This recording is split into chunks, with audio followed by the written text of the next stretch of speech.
what's up? Welcome back to another episode of the CEO Pulse podcast, where you get the real, the raw, and the mind of entrepreneurship. Man, I butchered that totally. 20 years, just over 20 years in the real estate space. And I mean, you've been able to do great things. With us today, we have Mr. Jack Bosch. He's a beast when it comes to the land flipping business. He's been able to put together an 8-figure land flipping business, an 8-figure coaching company, and over $100 million in the multifamily space. All right, so it takes a while to build all that stuff. Right before we clicked record, we were kind of talking about how you started testing things back in 1999, and kind of things clicked a couple of years later, and then you just took off with that. So it's an honor to have you on the podcast. I've been on your show. I follow the stuff that you do, and I highly respect the amount of just accomplishments that you've been able to kind of compile through the years. The business that you've been able to put together is by as an understatement, right? It's a great business model. So thank you for joining us. Thanks for having me. I'm already speaking multiple personalities here now. It seems like sometimes you have to have those when you run multiple businesses. They have to put different hats on. But now, thanks for having me. I'm excited to be here. So give us a little breakdown. You get started in real estate. Before that, you had a job, and you were looking for that kind of lifestyle entrepreneurship, right? And this is back in 1999 when you jump into So originally I'm from Germany. I came to the U.S. in 1997 to finish a college degree. Graduated in 1998. Was just a one-year program to tag on to something. And then I had actually no intentions of becoming an entrepreneur. I was just brainwashed from childhood on, like. Nobody in my family is an entrepreneur. Nobody had no role model of entrepreneurship. So my dad's a government employee, retired now. My mom's stay-at-home mom. Everyone, uncles, cousins, everyone has just normal jobs. So that was the path, right? You go, you work until you're 65, then you go retire. And while that is potentially an option in Europe because you get like 6 or 8 weeks vacation and you can actually still enjoy life outside of work, with 2 weeks vacation in the US, I very quickly realized that wasn't what I was wanting to do. So I met my wife here. We decided to stay in the US and had a work permit for a year. And within, I would say, 2 years, I was disillusioned. And I was like, this job thing, if I have to do this until I'm 65, I'll die, right? Yeah. I will not, I don't want to do that. So we didn't really know what to do. We just looked around. We thought entrepreneurship was the logical answer, like do something on your own, something that you can stand on your own feet and on your own feet, but we didn't know what. And we, through a lot of searching, we came to real estate ultimately. And then even there, you mentioned it earlier, just dabbled, we tried, we figured out, and it took us 3 years to stumble into land flipping, which is like house flipping just without the house, or it's like house wholesaling without the houses. And then things took off. And just because also, like, I had a job that was traveling 100%. And literally gone. I was leaving Monday mornings, coming back Friday night, and you just couldn't do a fix and flip if you're not there, right?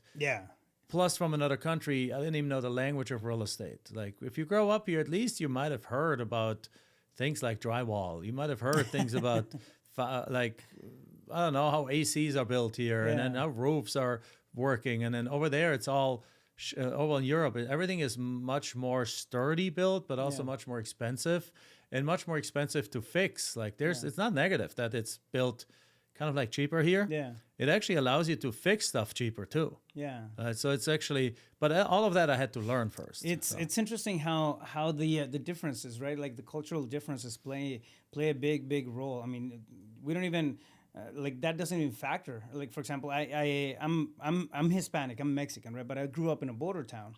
So I mean, I grew up seeing homes being built with wood and stucco and but yeah, you're completely right. I mean, you're coming in from a different country, you're seeing how kind of like the system works in terms of the employment base and the cool thing that I'm kind of picking up between the lines is that you still had that vision, right? You still had that that desire to or understanding of the life that you wanted to live. Like, I don't want to work this much. I want to make more money, Right. and have a higher degree of freedom. Yeah, I'm kind of like an accidental entrepreneur, but Yeah. then once we learned how to be an entrepreneur, which I believe is something you can learn. Yeah. And not everyone enjoys that lifestyle, by the way, because it's a nonstop. Yeah. Your mind is involved in business 24/7, right? Right. You don't stop thinking about it. You can't stop at 5 p.m. Oh, I'm done. No. Yeah. That It's humming. that's the employee world, right? The employer world, the entrepreneur world is 24/7. But once you get into that, and I realized that was my natural fit. Yeah. That's what I really wanted to be. And the same for Michelle, my wife. She's a co-founder of our companies and co-CEO. So that's our natural fit. I would never want to go back to having a job ever. But I didn't know what I didn't know, right? I grew up with only one option, which is one role model, which is from that I saw everywhere around me, which is get a job. Yeah. So sometimes you got to experiment with stuff. You got to go out there and see what other options are so that you even find what you love, because you don't even know what you don't know. Yeah, I mean, that's a huge statement. I was just talking about that yesterday on another. We do a Mindset Monday podcast, and we're recording this on Tuesday. And we were talking about what we don't know. Like, we just don't know what we don't know, right? And if we stay closed off to the possibilities out there, I mean, there's so many, so many things that we're missing out on. Yeah. And what kind of industry were you in when you came here to finish off a degree in 1997? So I have a business degree, and I did an MBA here at some middle of the road school, nothing special. And then the only job I could get that would sponsor my work visa here, Yeah. because when you come from outside of the country, you don't automatically get a work visa. You get one when you're in college for a year, you get a work visa for 1 year, but then that's it. Then you have to go back home, or unless you find a company that will sponsor you and will pay for the attorneys and things, or even if you pay for it yourself, some companies make you pay for yourself, but at least they're willing Yeah. to keep you on and help you through that process. Yeah. Well, I applied everywhere, only found one company willing to do that, and that was a software company. Wow. Now, I have no background in software. Like, I no idea. I got my first how computer did at that age like 20-something. I'm just beyond that technology hump. Yeah. Like, I'm 52, so it's like by the time that computers were everywhere, I was out of high school already. Yeah. So I was like, in college is really when I used my first computer. So I had like no software background, no computer background. But I got a job as a business analyst in their software implementation side of things. And that meant traveling constantly to customer sites, 4 weeks here, 6 months there. And I mean, I would come back Friday night, but that was it. And I know in aftermath, it's like, people always say like, well, that must have been crappy. Yes, but there was a blessing in disguise. Because sometimes I find very often that the hardest things in life, by you being in a position or being in a situation that you hate, you get forced into taking action, right? Yeah. If I would have been in some cushy job and something that I really enjoyed, and that would have been local, and I would be at home at 6 p.m. or so, or 6 p.m. every night, I might have never looked to break out of it. You bring up a very, very important point. I mean, I think when we make drastic moves, right, or drastic decisions in life, it's because we're either moving towards pleasure or away from pain. Away from pain, and this case Yeah. was clearly away Yeah. from pain. Yeah. After I left the thing, it was a company called Siebel Systems. Well, now it's Oracle. Tom Siebel, who then proceeded to sell the company. The company went from 500 people when I joined them to 7,000 people in a matter of 3 years. Later on, they sold the company. He's a multi-billionaire.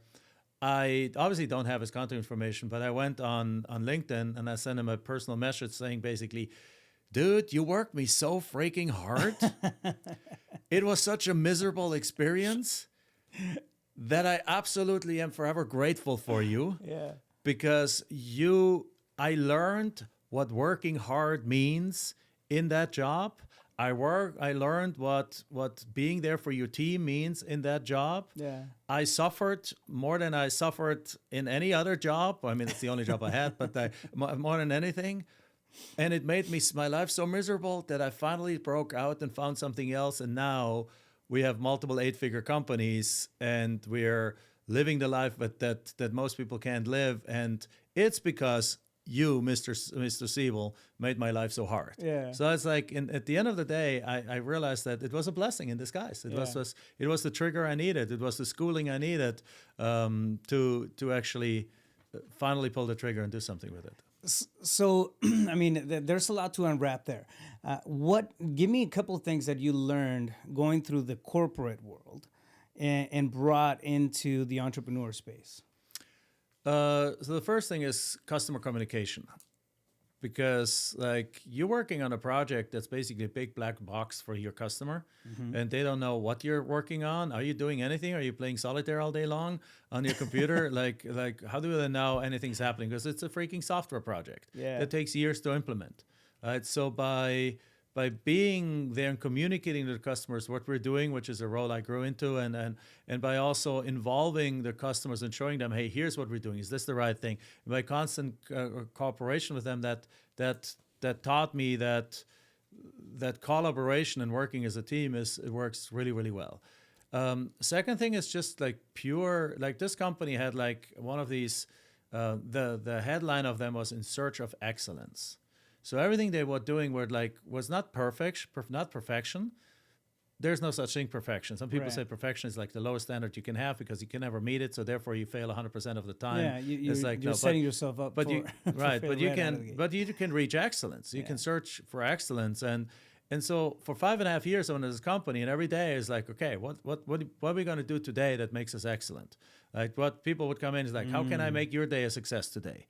Those were some of the words that the regional guys would come in and ask, like, hey, Jack, how can I make your day a success today? I was like, well, nobody ever asked me that. Yeah. But so it's more like, and then the mindset of like, we're going to get stuff done no matter how long it takes. I mean, we worked through weekends. We would half jokingly say that by Wednesday we had 40 hours because we did.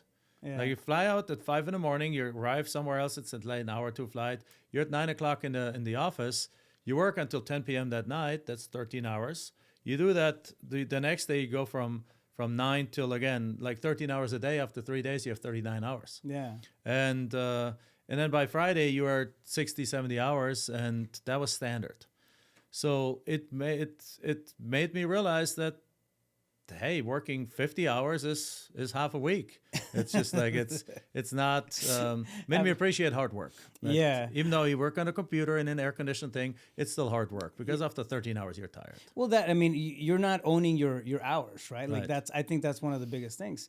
Same thing happened it was a similar feeling when I was working for the fire department. I mean, we would spend 24 hours in at the firehouse, and then 24 hours on, and whatnot. But to me, just running those shifts where those 24 hours were not my 24 hours, it was just like a mental, anchor, right, per se. So it's mind-boggling too how a lot of people struggle, right, to stick with a cadence like that, going to a regular job that they don't like, something they hate, but they will not take that step forward to bet on themselves, to build something bigger.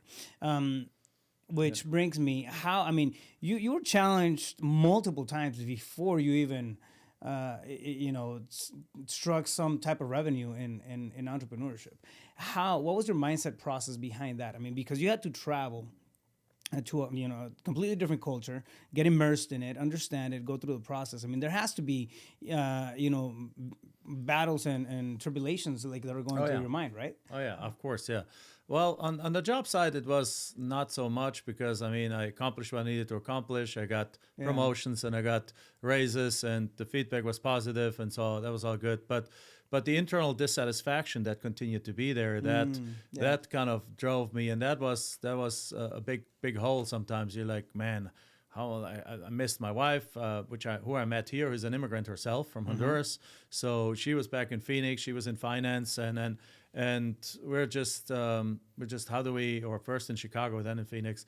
Like, how do we get through this? And what helped is I immersed myself into a lot of positive books. Like, I'm a reader, so I just write Robert Allen, Rich, what was it, Mark Victor Hansen, those kind of guys, they're not, like, they're still out there, but they're a little, this book for like from the 1990s, I'm talking early 20s. Robert Allen's actually in our mastermind. That's right, yeah. When I saw him first, I was like, oh my God, starstruck here. So like, exactly. I feel the same way. So every time now I it's run like, into him. we text each other all the time. Now we're like friends. But Michelle met him for the first time in person last weekend, actually. And she's like, oh my God, I'm starstruck. Because again, remember those books, and I just would grab them every time I feel down. I would grab them. I would listen to them. There were no podcasts around yet. There was none of these things were around. We had to do the hard work and actually read. You had to actually no audibles. No audibles. You had to actually bring the book. And for me, that works.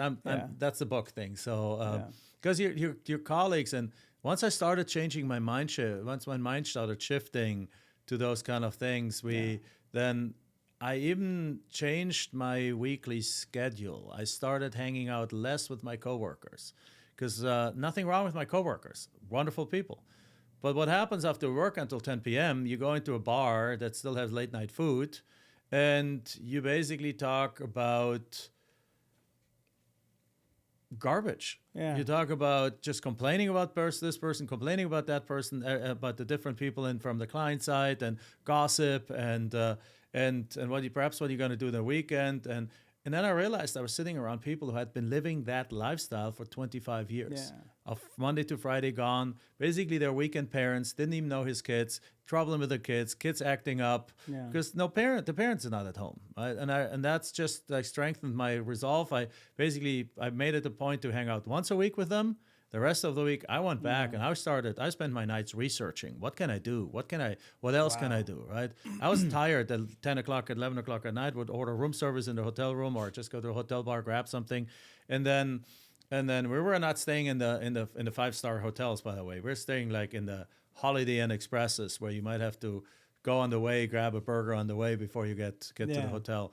And that really, like, starting to dig into that, do that extra hours, like, what can I do? Where can I break out? What can I find? And through that, we found real estate. Through real estate, we dabbled. We tried a bunch of stuff, and then we stumbled into land, and then things took off like this. Yeah, it's interesting, right? How tenacious we sometimes have to be to draw ourselves out of that environment that we're in.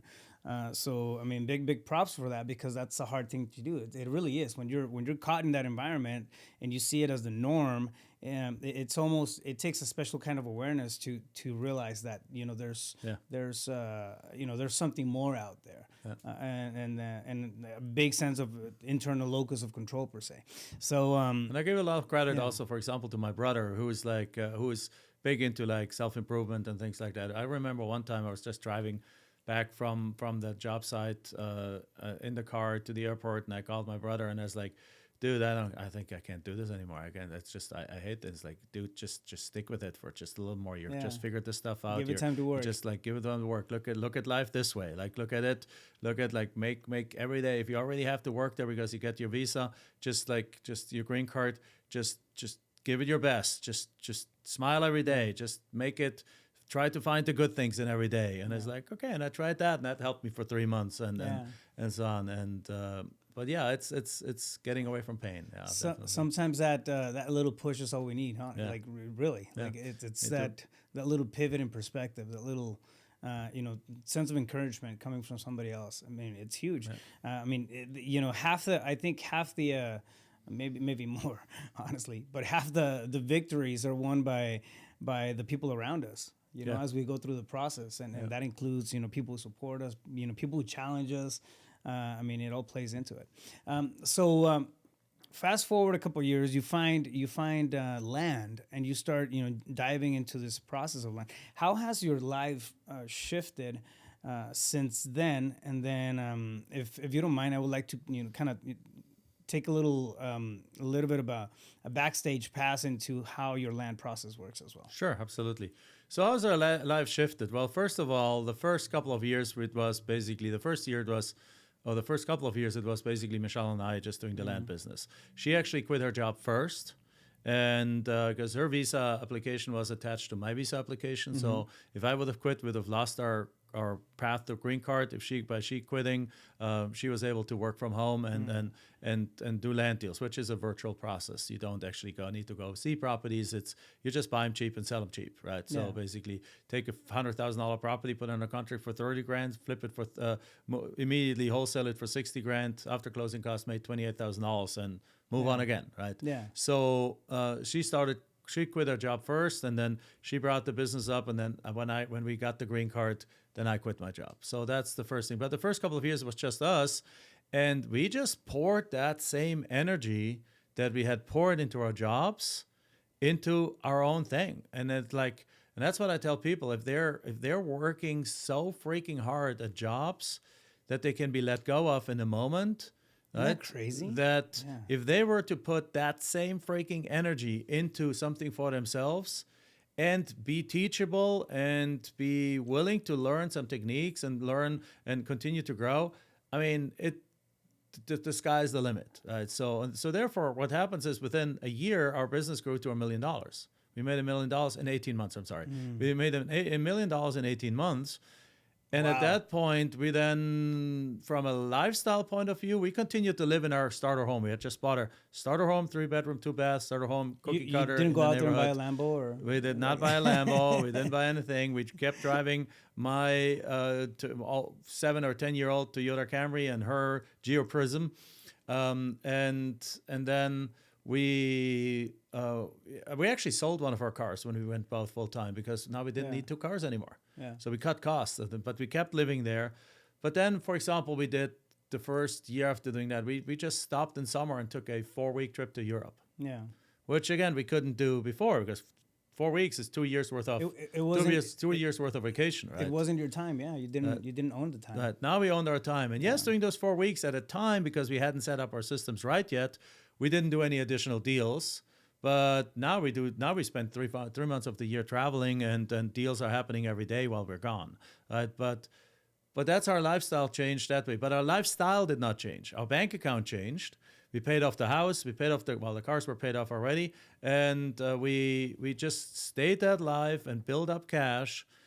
And then only about 4 years in, we then came in and we then ended up buying our first dream home and buying the BMW and the things like that. But by that time we had basically built enough money to last us for a long time. Yeah. So I mean, you build your cash reserves for 4 years before you pull the trigger on any self-indulgence type of stuff, right? You kept it steady. I mean, I think that's a very, very smart thing to do.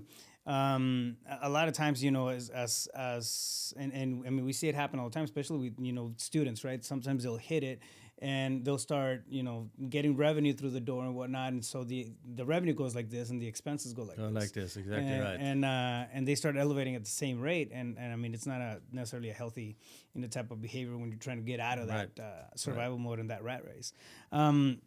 You keep talking about systems. Can you elaborate a little bit on that? I know you have a very specific way of doing land deals. Yeah. Now we have we built up our land business to a team of like 35 people doing land flips and so on. And now we can do the exact same thing with a team of 5. Wow. Right. So what's the difference? Well, the difference is that you outsource pretty much 80% of the process. So our process in short words is very, very simple for land flipping. What we have figured out is how to find the people who don't care about their land anymore, don't want it anymore. We actually don't call them motivated sellers. We call them non-wanters. So they're way level above the motivated sellers. Yeah. The motivated seller is like, has an urgency or something and gives you a 30% discount or whatever you need to get. A non-wanter basically says, you want it?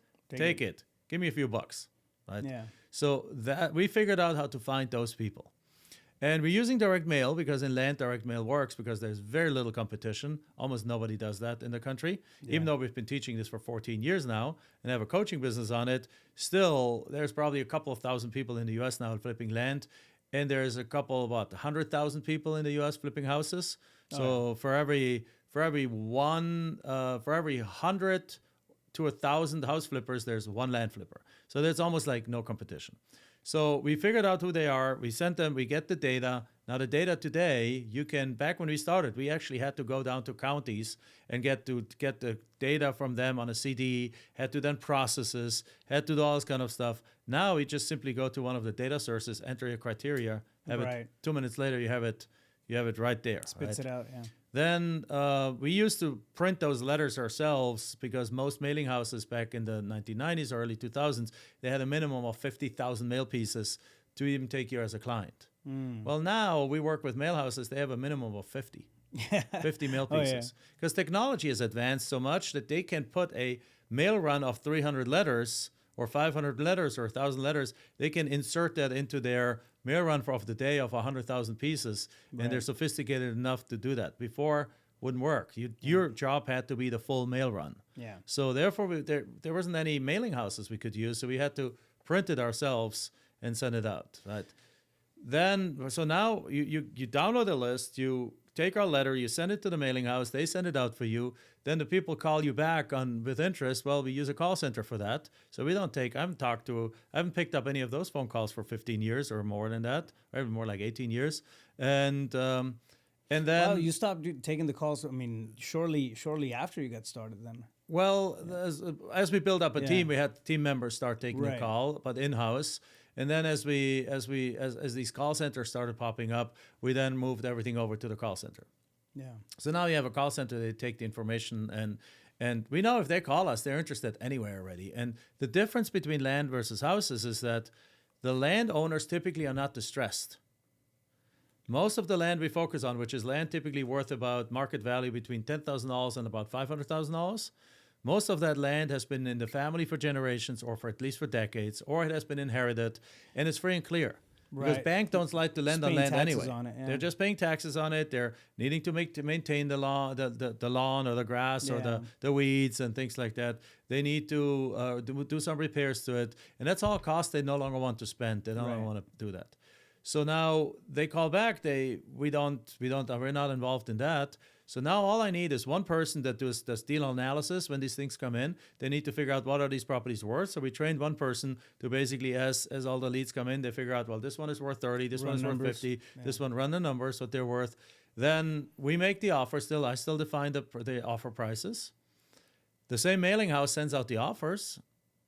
And then we have a follow-up process in place, which the second person is in charge of making sure that we follow up on them and a little bit like an acquisition department, basically acquisition guy, that then if they do want to renegotiate, that person can do that. Yeah. And case by case scenario. Do you get a lot of people like I know we get that quite often, right? In the wholesaling space. Right. I mean the keys and the follow up. I think over of course 70% of the deals that we do come from follow up. And there's always a need to come in and then renegotiate. Do you have a lot of pushback in the in terms of renegotiation when it comes to the land strategy? Well, they either take your pennies on the dollar offer, or they do want to negotiate, and they usually want to negotiate after the follow-up, because the first one, the offer is so low, we offer like 20 cents on the dollar, 30 cents on the dollar. They're looking at that and they're throwing it away. If the follow-up happens where we indicate we might be willing to pay a little more, they're like picking up the call, they're calling us, but this is not negotiation. But this is another thing. This negotiation doesn't happen at the kitchen table. This negotiation happens over the phone, because, again, the seller is often not even close by. These pieces of land are not close by. We're doing deals from Hawaii to Florida, and we're sitting in Arizona, and it doesn't matter because it's land. You can 99% of our students do the deals just wherever they want. 99% of our students have never seen one of their own deals. Never seen the actual land, because it's all virtual. And so what happens is yes, we do get a frequent amount of renegotiations. So if you have a good person, you do it yourself, or if you have a good person that is like a little bit of a sales-oriented person, then they can do that. They can renegotiate that. And then once you have that, guess what? Now you create a listing, or you look for a great realtor, and then you sell it. And we typically like to sell it in one of four ways. First way, over time, you build up a list of buyers, so you sell it to a buyer's list. Number two, actually a lot of people in the neighborhood of those properties like to pick up these properties. Because if Oh, somebody yeah. owns one lot already, they might want to own another one or a third one. Because sell it to the neighbors. Number 3, we sell it on social media. Like we put it on Facebook Marketplace, Zillow, and those kind of places. And number 4, by using a realtor. And typically these properties sell fairly quickly, anywhere between they can sell within days. Like one of our students actually posted something today that overnight he got 2,000 inquiries from buyers on a lot that they got. Oh, wow. Must have been a hot area. Hot area, good price. Yeah. So like went off the charts. Now that doesn't always happen. Right. But if that doesn't happen, usually if it's priced right and marketing is good, within a matter of 2 to 6 weeks, the property's sold. So again, all of these things, how much involvement have I now in this? Yeah. I have an involvement in making offers. I have an involvement in accepting a price from a seller, and I have an involvement in setting the price, setting a price and potentially renegotiating with the seller and perhaps talking to buyers. But in our business, we have taken those things and moved it to a team member. So we have an acquisitions team member, a disposition team member, and that's our team of 4 or 5. That's it. I think the structure. And they can do 200 deals with that team a year, no problem. Yeah, the structure is very similar to what the way that I run the wholesale business. Lead generation, lead manager for converting and pre-qualifying and that sort of thing. And then we have acquisitions and dispo with transaction coordination in there. So it's very, very similar. One strategy that I like a lot and is when moving deals, especially when we're doing virtual stuff that's outside of our backyard, it's running, talking to the neighbors, right? But running a 5-mile radius.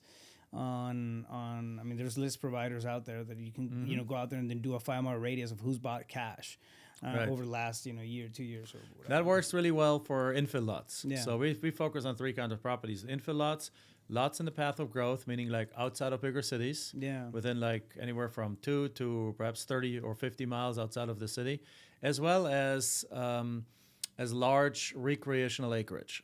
So the large recreational acreage and the lots that are in the path of growth and they're a little bit further outside of town are typically bought by one-time buyers. So these are just people that want a piece of land. I mean, when I speak somewhere, I ask in the audience, like, who would love to have their own mini ranch out there? Yeah. Who would love to be 20 miles out of town on 5 acres, but still be able to commute into town when you do really need to meet in the office? And that's a lot of people through COVID right now. Yeah. They actually move. They can live where they want to live now because they work virtually. As of last week, I think only 49.6 of it's the first time we got over 50% again since COVID. So 50.4% of the employees are now working in the office again.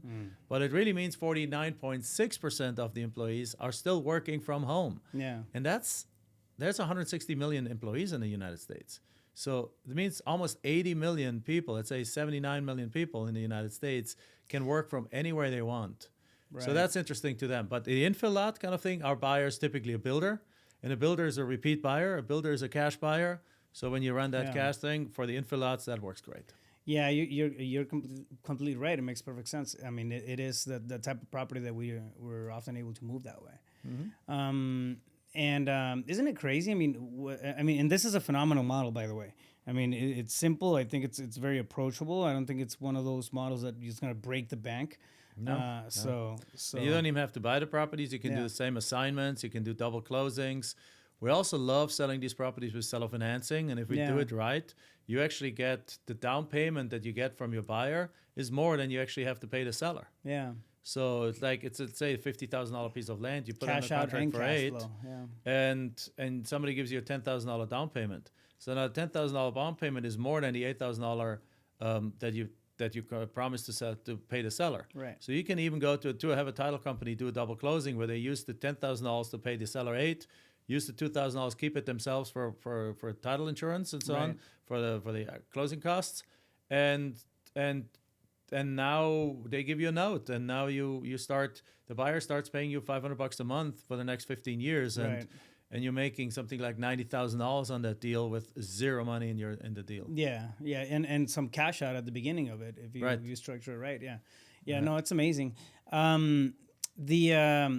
Isn't it crazy how things shifted, from COVID? I think like the environment got trained to work remotely, right?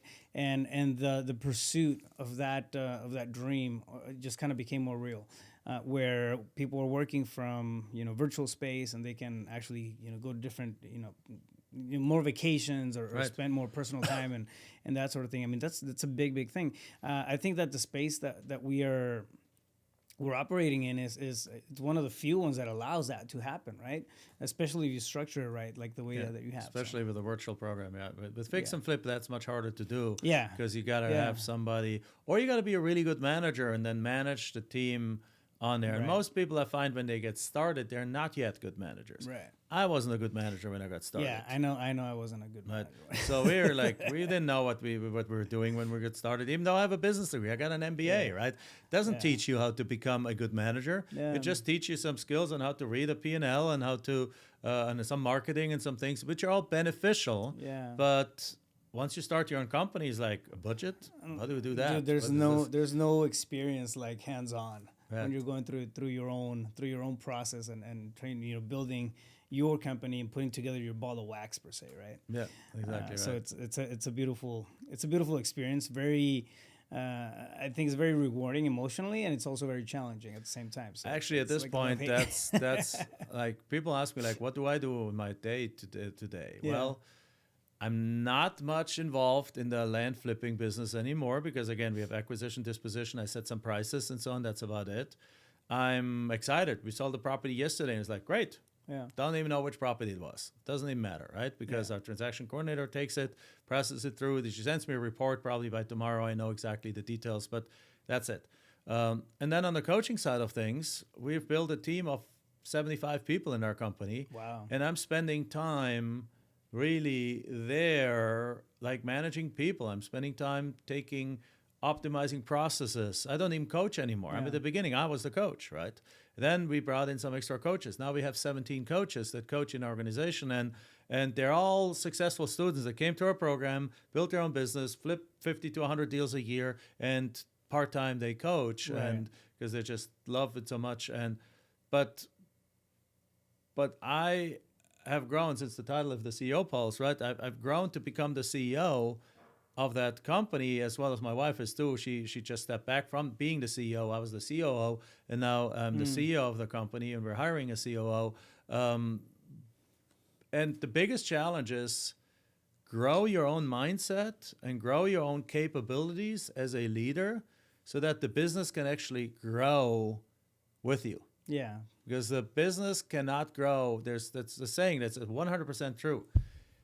If you got a $100,000 mindset, your business will never grow beyond $100,000. Or if it will crash again Yeah. if you don't grow with it. You see people go up, and if they maintain that $100,000 mindset, the business crash because you're not thinking big enough in order to carry and manage a big enough business. And that's the same true in land flipping. It's the same true in everything. So I'm experiencing that again and again and again myself. How do you expand that mindset? Some of it is forcefully expanded by having crisis in your business that need to be taken care of. And once you're through that, it's like you have a new tolerance level for stuff. And you're like, man, I was able to manage that? Yeah. Okay, learn something new. Okay, good. And some of it is through coaching.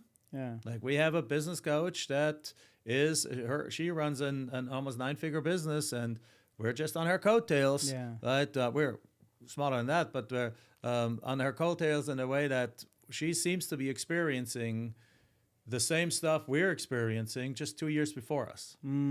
So basically, as she goes through it and fixes it, and she's brilliant, she basically then, we're like, hey, we're running into this right now. And she's like, yeah, happened to us 2 years ago. Here's how you fix it, right? It's coaching. It's coaching. It's learning. And then again, it's mindset. It's putting yourself in a room with people who are doing stuff that blows your mind, because once your mind is expanded, it can't shrink anymore, as they always say, right? And that's true too. You can't put it back in the box. Yeah, you can't put it. So once you see that's how we grow into multifamily. Because if 20 years ago somebody would have put a $10 million multifamily deal in front of me, I would have started screaming and running the other way, because I would have not even understood the basic principles of it. but I could understand how to get a $4,000 land deal for $400, or for an $8,000 land deal for $400, and then sell it to the neighbor for $4,000. I could wrap my brain around that. It's like, okay, great. And as we started doing more and more and more and more, and larger deals and more complex deals, you automatically start expanding your mind. And it's the same with management. It's the same with leadership. Like, as you start doing more and more and more, you start growing more. The question is, at what speed are you growing? And you need to outpace your company at the speed. So you need to actively work on growing your mindset faster than your company can grow, so that your company can catch up with you, because it's never going to exceed you. That's incredible advice right there. I mean, as entrepreneurs, we get challenged, right? And we're going through this process of scaling. A lot of times we hit the scaling phase of the business, but I mean, we have to scale ourselves first. Yeah. Otherwise, it's like building this big boat without a captain in it. Yeah. It's And not gonna go sometimes you anywhere. got to be honest enough. Yeah. But like, and I'm having that conversation right now with some people. It's like, if we want to take our businesses here, and right now, let's say it's here, Yeah. then at what point have I reached my own capabilities of not being able or willing, perhaps, to grow anymore? But at some point, Right. it might be a willing. Might be a point where it's like, you know what? I've had my fun. I've done this for 20, 30 years. I'm just ready to call it a day and let somebody else take over the shots. Yeah. I'm done with the daily stretches, because the stretches are uncomfortable. The stretches are constant. Can I use the word shit show? I don't know. And this, Of course. it's a constant experience that comes with a lot of frustration, right? Yeah. Because you're not automatically doing everything right. You're not automatically learning everything Yeah. right. So it's fascinating. I love it, right? Yeah. It's what I dedicated the next few years to just keep growing. But at some point of time, I'm also very self-aware that, hey, if we want to take this business here, and I'm not the right guy to take it there, Yeah. then let's bring in the right person and let me step off to the side, because there's no ego involved. If like, at the end of the day, if we're serving our customers on the coaching side, if we're serving our customers, if we're changing lives, then if we can change more lives by me not being the guy in the driver's seat, even better, because the goal is not me being in the driver's seat. The goal is changing lives. Right. I love that, man. That's a big emphasis and focus. How can somebody get a hold of you if they have, they want to reach out to you, maybe find out more about how you guys coach and your guys' program out there? Well, there's where's the a best couple of place to find places. you? So number one, they can go to Land Profit Fun like having fun.com, landprofitfun.com. But I'm also this week, actually literally a couple of days ago, relaunched our new podcast. It's like, we had a podcast before, had a different name. It's still probably out there, but look for The Jack Bosch Show. Yes, we named it after me. Okay, but the Jack There you Bosch go. Show. So look for that right here, wherever you're watching this, YouTube, iTunes, and so on, or different platforms, wherever you might listen to this or watch this. The Jack Bosch Show. Just search for my name, Bosch, and Bosch is spelled with B-O-S-C-H, like the spark plugs, the power tools, the washer and dryers. Although I have nothing to do with that company. You I should be wish. getting some royalties. Yeah, I mean, from that. I'm from Germany. They're from Germany. The headquarters is like 100 miles from my or less than 100 Are you miles from my serious? hometown. But my dad did some ancestry research. We're not related to Like, them. missed out on that boat. Yeah, absolutely. Jack Bosch Show. What's the podcast? What's the premise of the podcast? So it's I'm expanding a little bit, and also on social media. You can find me on Instagram at jack.bosch, at TikTok at jack.bosch, and I think Facebook it's also Jack Bosch. So the premise is that we have learned not just how to land flip, but we really have learned finance and wealth creation.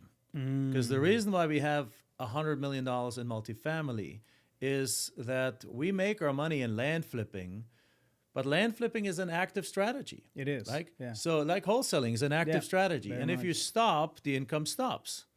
So if you ever want to really retire with wealth and, I don't know, whatever your number is per year in income, then you can't do this by doing an active income strategy, but instead you want to use the active income strategy as your cash machine to produce cash, and then roll that cash into something, and essentially into assets that spit out cash flow. Right.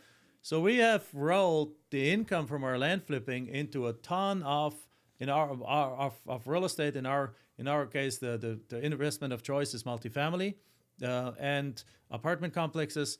So we rolled it into apartment complexes that now spit out a tremendous amount of cash flow for the rest of our lives. So that's kind of thing. So the premise of the podcast and the premise really of all the other social media platforms is show tax strategies to legally minimize your taxes. Show income strategies to grow your cash machine. Talk about wealth generation strategies, multifamily, land flipping, of course, right? Yeah. It's all of these things. It's really all about. It's like I call it the number one source for real estate and finance. And with finance, I don't mean the stock market. I got nothing in the stock market. I got no money in the stock market. Every time I invest in the stock market, I lose money. I think those mutual funds and that kind of stuff is one very honest stockbroker, a mutual fund guy told me, or a financial advisor told me one time, in the financial advising industry, there's a saying that says, the firm got wealthy, you got a commission, 2 out of 3 ain't bad. So in other words, where's the third one? Is the client. The client ends up with a short stick, the fees and all this kind of stuff. And it's a strategy that people have been brainwashed in as the passive strategy to do, but it's not that much more complicated to actually invest also passively in other real estate kind of things, in syndications and things like that, with the right partners, and make 3-5 times as much as you would make in the stock market, safely, securely, and reliably. And so I'm just pointing these things out and sharing a whole bunch of hacks, strategies, ideas. I love it, and it is a tried and tested process, right? Like most of the wealth has been created in the real estate space. Yeah. So I love it. Right. Jack, it's been an amazing conversation. If this is my favorite question, and before we start signing off, I want to get your input on it. If you were walking down the street and you ran into your 17-year-old self, what piece of advice would you tell that kid? Ooh, okay, I love that one. I don't think I've answered it ever, but let me think of my 17-year-old self. Number one, I'd say get into business for yourself quicker. Right. Number two, be bolder. Now, we have accomplished a lot, but I'm 52 now too, right? Yeah. I'm like, once we put the pedal to the metal, it only took 5 years to accomplish a ton of stuff, right? Wow. We took the land business to 8 figures in 2 years, right? We took our coaching business to 8 figures in not a long time, right? We took multifamily to almost 9 figures right now in assets under management in like also a few years, but you can accomplish way more than you think you can accomplish if you just trust yourself more and just get the right resources and go full out, and that's probably it. And another thing would be never think you're too young. A lot of younger kids, what's my thing? I always thought I'm too young. All of a sudden now everyone is younger than me, and I was like, shit, I'm too old. Isn't that crazy? I'm like too old. So where's that point where it's just the right age? Well, it doesn't exist. Yeah. You're 19. You're going to get some people, oh, you young kid, what do you want? Just screw those and just focus on what you want to accomplish. And by 21, you can be a multimillionaire if you do the right thing. Yeah, I love it. Or you can be 80. And we got a couple of students there in their 80s. They're crushing it. They make multiple $100,000 a year just flipping land. And it doesn't matter. You're never too young. You're never too old. Yeah. It's just don't ignore the age. Just go for it. Go for it. I completely agree. I just turned 40, and I'm realizing, right? Like when I look around, like you start seeing people like, I don't know, like a lot of people are, I'm older than, most of my friends now, and that sort of thing. So I don't know. It's just interesting to see that. Particularly in today's world. Yeah. Where there's education about stuff at every corner. Like you can 19, yes, the girls and everything is cool, but just like, spend half an hour a day just educating ourselves about the way to make extra money. Practicing some critical thinking. And within a matter of a year, you'll be somewhere completely different in your life. It's crazy. That stuff wasn't even available for us. Yeah. No, I 1,000%. It wasn't. Email came out when I was, I don't know, I think like maybe sophomore. Like that's when in high school. So, it's not like we used it through high school. We started using the thing in college and whatnot. Yeah. But it was just, different times, right? Now everything's so readily available. One thing that I like, and I see the pattern here, is that, you're a lifelong student. Oh yeah. And I mean, that speaks to the level of success that you've been able to reach, and how fast, right? Yeah, I just talked about yesterday. I joined the last mastermind that we're both in there. Like I'm already in a bunch of them, and to be honest, in that mastermind, we're probably one of the larger players, but that doesn't mean anything. That doesn't mean like there's people with specialty knowledge that blows my mind that I can learn tons of, and there's probably stuff that other people can learn from me in the group, and that'll be happy to give and share. It's like just never think you're too smart for the world is probably another thing out there that I would tell to my 17-year-old self. I love it, man. Jack, thank you so much. It's been an honor having you in the podcast. Thanks for having me. I wish you the utmost success with a new podcast rolling out. So make sure that you guys check it out, the Jack Boss Show. It's out there, it's live, and it's got a great, a ton of great content is going to be in it. So, I mean, I think it's a really good mix, right? You're mixing real estate, you're mixing the strategy, and then you bringing in the awareness of what actually to do to build up that wealth database. So, that's exactly right. With that being said, family, there you guys have it. Stay focused. You got this.